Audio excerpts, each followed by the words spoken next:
and African teachers. Welcome to Education Frontline Africa, a platform for bold discussions, honest ideas, and real solutions to problems in education in Nigeria and Africa at large. I am your host, Emmanuel Otachi. Today, we shall be discussing leadership and school culture. Leadership and school culture, the influence of a leader within the school premises.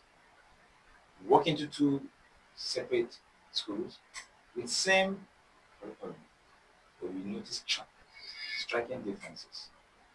It's not so much about the structure, the buildings, but it's so much about leadership.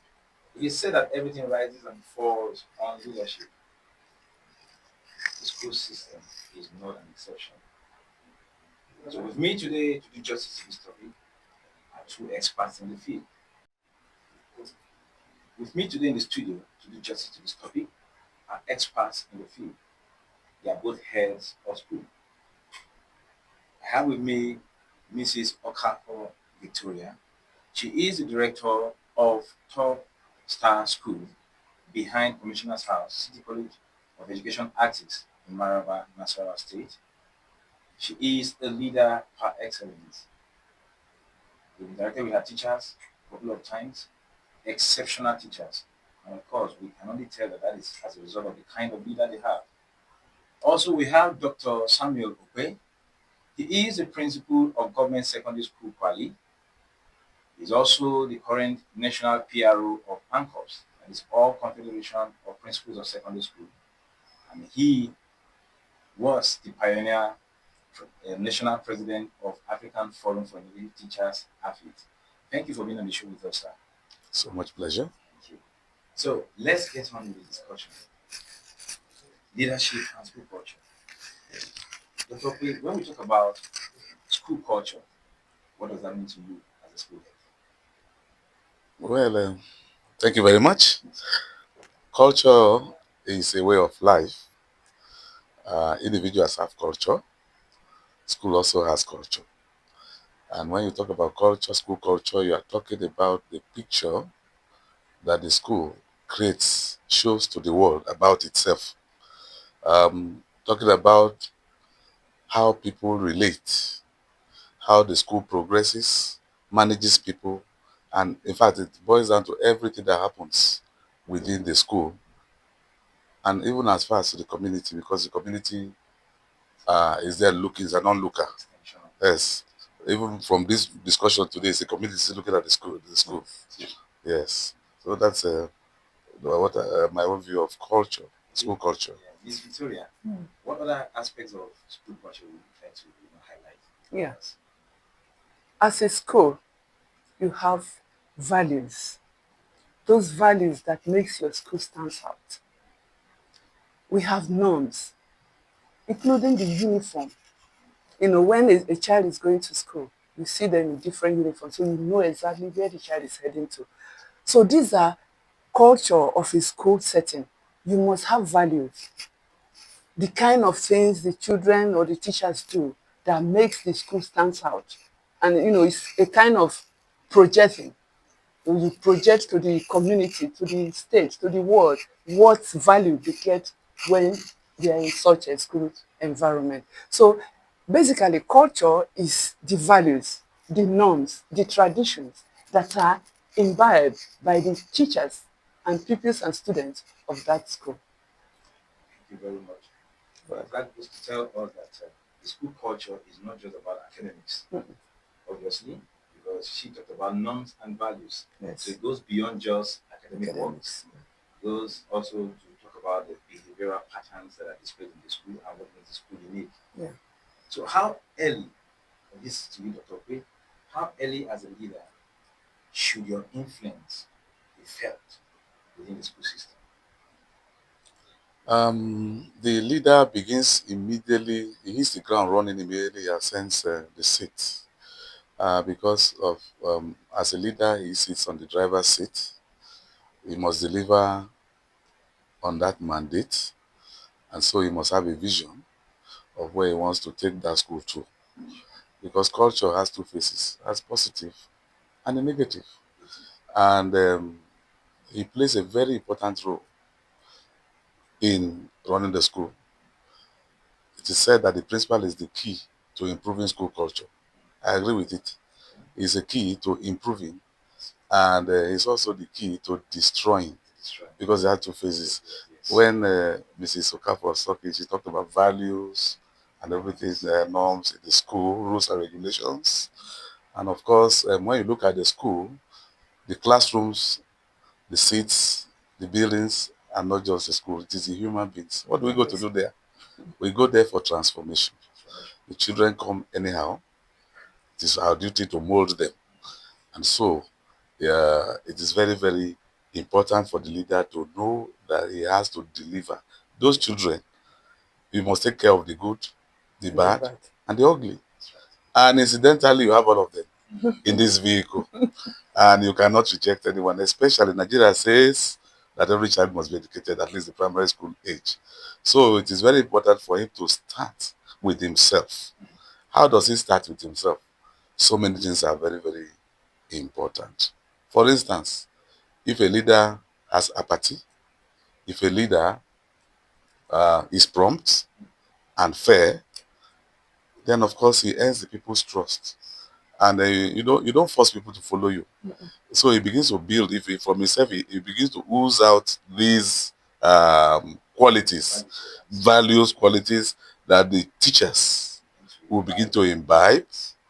And then from the teacher, there's a transmission to the students, and even to the outside. Then the outsiders begin to see that something really is happening. For instance, if the leader gets to a school where the culture is negative, I'm talking of negative culture in the sense that maybe students, this youth, as simple as talking your share, it's a very big thing for them to do because of peer influence and others. He mainly gets there himself. If he dresses in the English way, at least, he has to talk in his shirt. He's not telling anybody, do as I say. He's saying, do as I do, even without talking. Immediately they look at him, they know that I should do this. And of course, when issues get to him, he should be able to do it without fear or favor. And so he begins with himself, gets to his teachers and the students. And you see everything will fall in place. Yeah. Thank you, sir. Now, we have different styles of leadership. We are all aware. Veronica, Victoria. democratic, autocratic, and all of that. I'm sure during your years as a leader, you must have experienced it. Maybe as a follower, you've experienced people whom you were serving under display. Now, let's review them under the concept of the school setting, the different kinds of leadership styles, so we can identify what works well. Yes. In a school community, like I said, we have rules and regulations. But as a leader, what you bring in will be what molds the school community. What kind of leader are you? Are you authoritative? The one that gives order and everybody has to, abide by it, whether it's good or bad. So there are a way as a leader, you have to bring out that communication, and inclusiveness. When you are leading and you are including everybody, like he said earlier, being fair as a leader is one of the key. And you lead by example. As a servant leader, for me, as a servant leader, I want to serve so that others will also emulate that. Oh, even being the head, she's also serving. I go to the classes. I won't just leave the teachers to do the job alone. I'm also involved in it. So as a leader, you are involved in whatever the teachers are doing. They will also emulate you because you cannot just lead by isolation. So inclusiveness is very important in leadership. And that boosts the teacher's image and confidence, knowing that our leaders will always be in the front. So everybody follows. And so when you are giving instruction, don't exempt yourself as a leader. You must be in front of the job so that everyone will do it, confidently and in cooperation. You see that things work smoothly for everyone. And in such environment, you see confidence in the teachers, and with the teachers, it will also go down to the students. And like in my own school, what I usually do is to encourage everyone to be free. Free in the sense that don't pretend.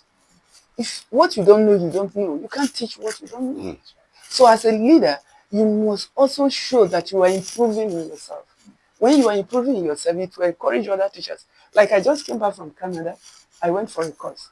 And all my staff for 5 months have been away. And they are aware that, okay, she went for a training. And so this training that I got in, I have to also inculcate in them.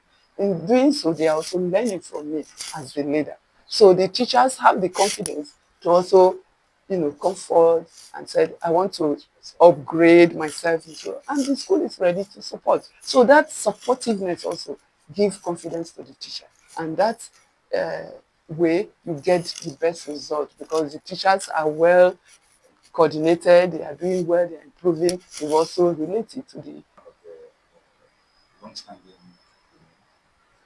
knowledge. Yeah. They always say that leadership is a lonely path. Then you just challenge that. it's It not doesn't have to be a lonely path. no, it's not Because I lonely. think that is where the problem comes from. Mm. Where It's as a leader you inclusiveness. feel, well, I make the rule, others follow. Being I'll a- bear the consequences. no. No, I think it doesn't have to be like that. It shouldn't be a lonely path. Yeah. It should be, working hand in hand with your teachers. Mm. And that goes also to show that you believe in the capacity that they also hold as Yes. teachers And giving them the room to do better. to do better. Yes. So, thank you very much, ma'am. You're welcome. Over to you, Dr. Okay. I think she highlighted a couple of leadership styles, and from her, she seemed to want to budge towards the servant leadership as one of the That's effective right. styles of leadership. But then there's a challenge. Sometimes leniency comes with disrespect.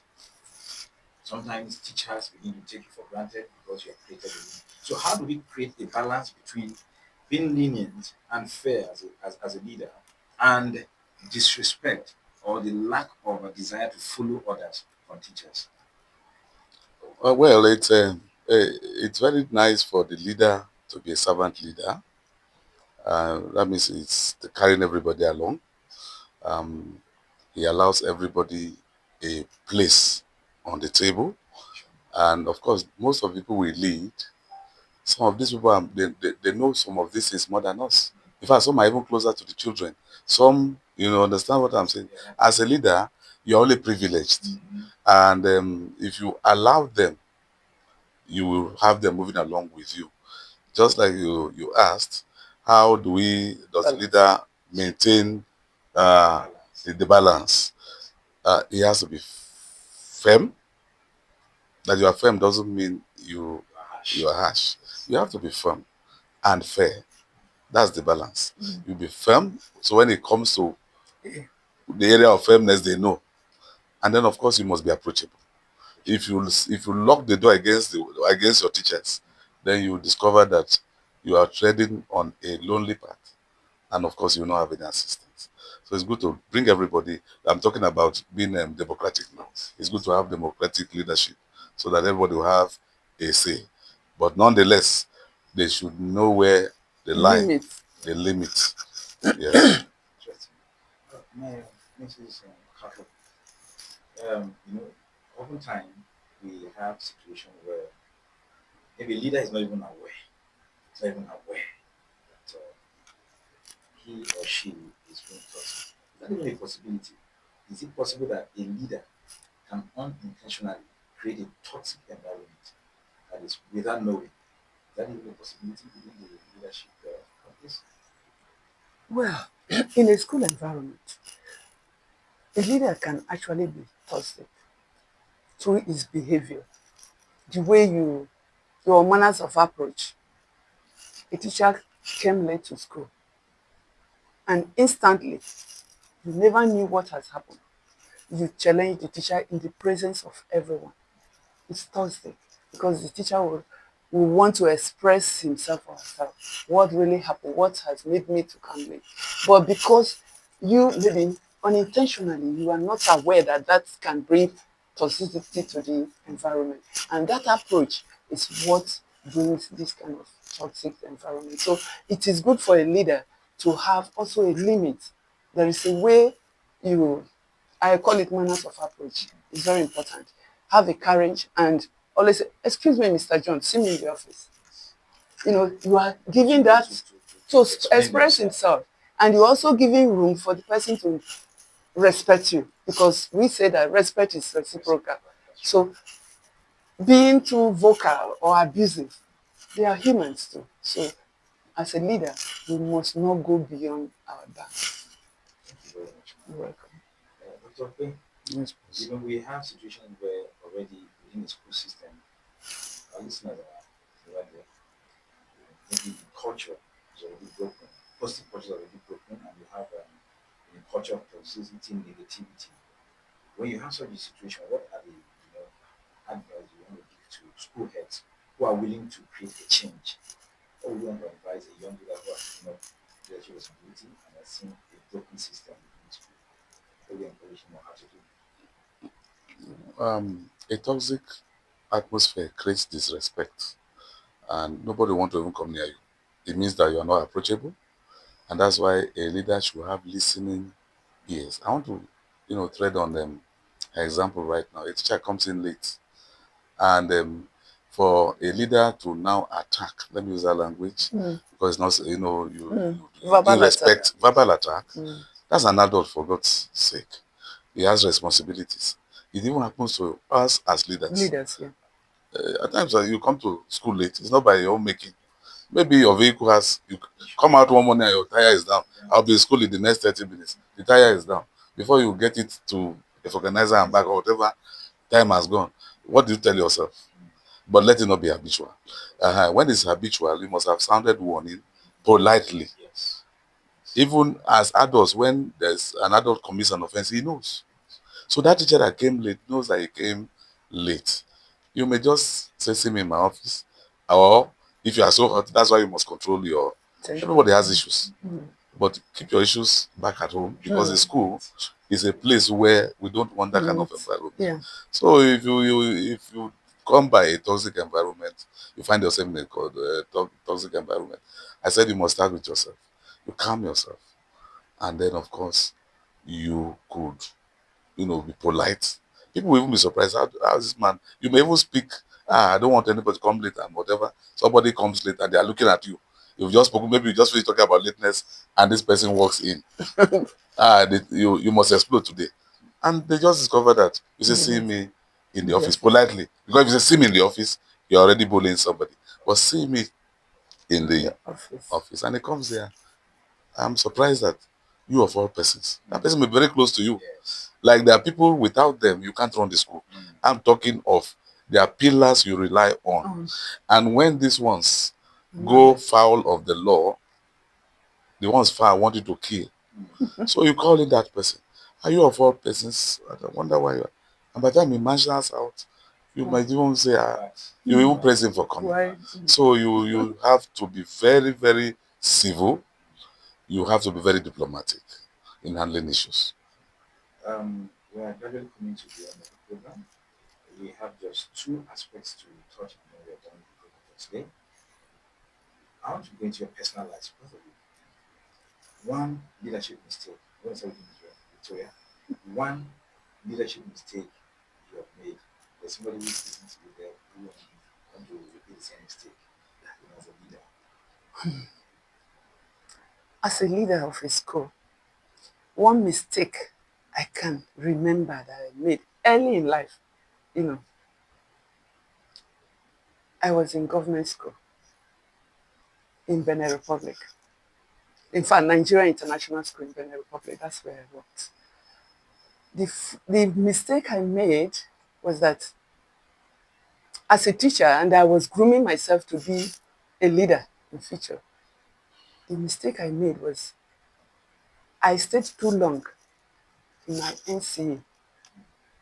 So at that time, I was like, I'm okay with NCA. I'm a qualified teacher. I want to remain here. But later I realized that NCA is outdated. So I had to go back to school. But then I've delayed. A lack of personal growth. So it affected me, kind of. But somehow I picked up and I said, well, there's no age limit. Yes, there's no age limit in education. You can start anywhere. But that is one mistake I knew, that I said, oh, if I had started earlier, by this time, by this age, like for now I'm 60. I'm going to 60 something now by March, you understand? And by this time I should be retiring. But I'm still actively working because I didn't start early enough. So that even now, I still encourage my staff. I have a teacher now in my school. I told her, I said, NCE is not the limit. You have to upgrade. You have to upgrade. So, because I know what it costs me. So I wouldn't want someone else also to be delayed. Because growth, school, when you go to school, you also grow in your profession and you learn and grow to that level you want to be in future. You're welcome. What you Mistakes are part of life, part of one's experience. I studied, my first degree was in English education, and those early years, I didn't even want to be identified with the school system. So I was just doing that job to survive. I'll get a better job soon. And on one day, I remember I went out to look for a job actually. And I came back and my principal said, where are you coming from? So I went to see a friend. He said, no, you went to look for a job. So why? I said, this man must be a prophet. So how do you? No. He said, the way you carry your courage, you are not here. Yes. You are not here. Come here. What you are looking for outside is here. Get yourself here. I went to the house and I was living by just not too far from him, just in the same school compound. And he sent for me and said, my friend, come here. I said, you said it earlier. I said, just come here. Take this job as a job. Because we're doing as something, a pastime. And that was how, if I loaded me with responsibilities, I didn't have my own free time. I was driving him. I went to the exam office. He got me busy. And I didn't even discover that. I didn't never realize that teaching could be so engaging. So I discovered if I opened the world to me. Even I went as far as following him to seminars and everything. I discovered, is that? And I became I was the English teacher and his PA. So I was all around him. So I began to pick interest. And one day he told me, you have a place at the top. Just keep doing this thing you are doing. So he made me have value even for myself and for the job. I said, let me really come here. And I picked that challenge. See what it has brought me. Honestly, it's very interesting. So leaders, people out there, like somebody said one time, one of my staff came one day, he went to Katsina, said somebody met him and said, I understand you are in Abuja. He said, yes. He said, oh, I thought you were working. I just managed. He knew he was at Abuja teaching. So I thought you were working in Abuja. Don't mind, don't worry. And I don't worry, and a good job will come. And he came and told me, sir, I don't feel like. I said, no. Don't allow that person. He spoke out of ignorance. So take your job seriously. Good thing in Abuja, the teaching qualification is very enhanced. We I think the highest paid in terms of salary, and it's prompt. You get what I'm saying? We have opportunities, and so you don't just lock yourself in. So the earlier you embrace it, the better. Many of my colleagues left the system. I would have left if not for that man that pinned me. We were looking for how to move. I've gotten some even went to very menial, but they wanted it as compared to teaching. So it's better to take it up, face it. There are opportunities everywhere. I've gone for a lot of seminars, and you go there, you find teachers there. You don't even know these are teachers. Yes. When you talk of brainstorming, honestly, you get the best from them. As the PRO of AFFiT, we mix a lot with other people, both for the private and at times when you feel talking in a crowd, they wonder, they will ask you, are you really a teacher? Or I said, no, what do you mean? So they should pick it. It makes a difference. You finish serving in a committee and they are calling you. They want to know more of you. Can I call you to, do you have? I say, yes, why not? You understand? So for some of us that have climbed the ladder to this level, we know that it is just like that person has to be a lawyer because he's a lawyer. I have to be a teacher because I'm a It's teacher. a choice. It's a choice. It's a choice. Yes, and I want to call on young ones to make Embrace it it. a choice. Then they begin to see in it The what good. they were not seeing before. Now there are a lot of opportunities. That's the Yes, key word. make it a Every young choice. leader out there, Yeah. there's a need for you to be conscious about it, intentional about it. Don't look at teaching as a way to just get by, looking for greener pasture. If I may chip in, Yes, just ma'am. like what he said, Yes, we need to encourage the young ones because the problem we're having now, most young people don't want to teach. So teachers, they look down on teachers. But you have comfort, you have knowledge, you can move the world. So without teachers, we don't have doctors. We don't have nurses. So it is the teachers. We are very important in the community. And so we encourage the young ones to embrace teaching. Come to this profession. It's noble profession. Yes, let me just say, Paula Ferre, he said, he made a remark, one of his quotes. He said that education does not move the world. Education molds people. People move the world. So we're talking about knowledge and character. It's not. It's knowledge and character. Yes. Well, I think this has been a moment of enlightenment for myself. I'm a young person, sitting before two very experienced experts. I've learned so much already from this discourse, and I'm sure every teacher out there, every young leader out there, school heads, principals, head teachers, supervisors, have also learned a thing or two from this discussion. The goal is to mold learners academically, socially, morally, and even spiritually. But of course, it starts from leadership. So to every leader out there, take what you do very seriously because what you do really, really matters. Thank you once again for being on the show with us. This is our desire that when next we call upon you, you'll be here to also share your life experience with us. To all of our viewers, thank you for joining us on the show today. Until next time, I remain your host, Emmanuel Sancho. Bye.